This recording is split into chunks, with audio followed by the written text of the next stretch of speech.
বগুড়ার হাট বাজারগুলোতে প্রতিদিনই বাড়ছে শীতের সবজির সরবরাহ, সেই সাথে কমতে শুরু করেছে দাম। ক্রেতারা বলছেন কয়েকদিনের মধ্যে আরও নিয়ন্ত্রণে আসবে শীতের সব ধরনের সবজির দাম। বগুড়া প্রতিনিধি রৌফ জালালের তথ্যচিত্রে সাদিয়া ওমরের রিপোর্ট। উত্তরের জেলাগুলোতে শীত আসায় কৃষক প্রথম দিকে সবজির দাম ভালো পেলেও এখন অবস্থা তার বিপরীত।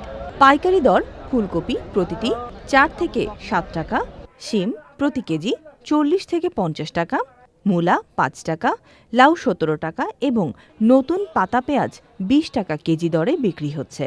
সবজি চাষিরা বলছেন শীতের প্রথম দিকে সব সবজিতে ভালো দাম পেয়েছেন।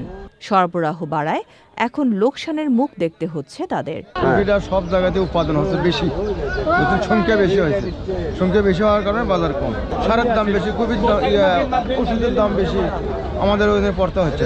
গত সপ্তাহে 18 টাকা 17 টাকা বেচা গেছে, এখন 12 টাকা 11 টাকা পিস, দাম কমে গেছে। আজকের বাজারের অবস্থা ভালো না, আগে যে বাজার ছিল সেই বাজারটা এখন নাই, সব জিনিসের দাম কমে গেছে। টিএসপি হলো 250 টাকা ধার, 300 টাকা 250 টাকা ধার, আর কপি হলো 100 টাকা মন।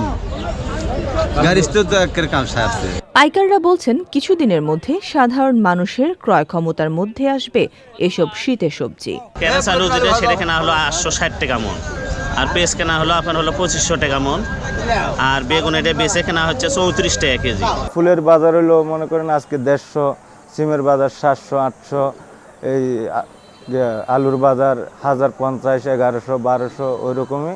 প্রতিদিন বগুড়ার হাটে প্রায় 80 থেকে 100 ট্রাক সবজি সরবরাহ হয় ঢাকাসহ দেশের বিভিন্ন জেলায়।